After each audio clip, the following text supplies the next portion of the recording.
Previously, we discussed the initial planning elements of an internal security audit. In this video, we'll cover the final elements that an entry-level analyst might be asked to complete. As a reminder, the planning elements of internal security audits include establishing the scope and goals, then conducting a risk assessment.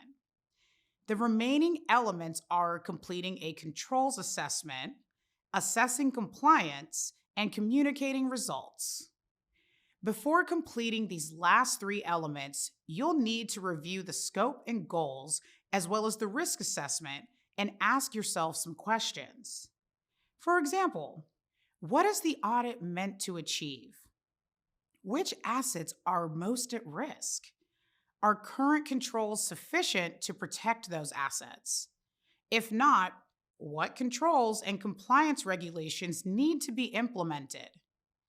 Considering questions like these can support your ability to complete the next element, a controls assessment.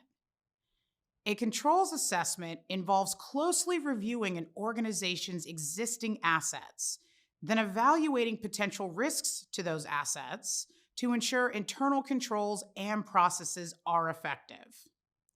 To do this, entry-level analysts might be tasked with classifying controls into the following categories: administrative controls, technical controls, and physical controls.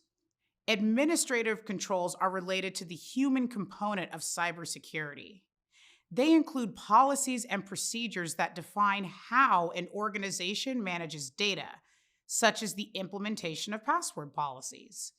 Technical controls are hardware and software solutions used to protect assets, such as the use of intrusion detection systems, or IDSs, and encryption.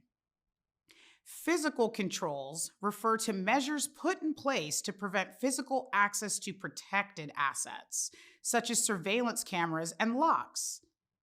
The next element is determining whether or not the organization is adhering to necessary compliance regulations. As a reminder, compliance regulations are laws that organizations must follow to ensure private data remains secure. In this example, the organization conducts business in the European Union and accepts credit card payments. So they need to adhere to the GDPR and Payment Card Industry Data Security Standard, or PCI DSS. The final common element of an internal security audit is communication. Once the internal security audit is complete, results and recommendations need to be communicated to stakeholders. In general, this type of communication summarizes the scope and goals of the audit. Then, it lists existing risks and notes how quickly those risks need to be addressed. Additionally, it identifies compliance regulations the organization needs to adhere to and provides recommendations for improving the organization's security posture. Internal audits are a great way to identify gaps within an organization. When I worked at a previous company, my team and I conducted an internal password audit and found that many of the passwords were weak.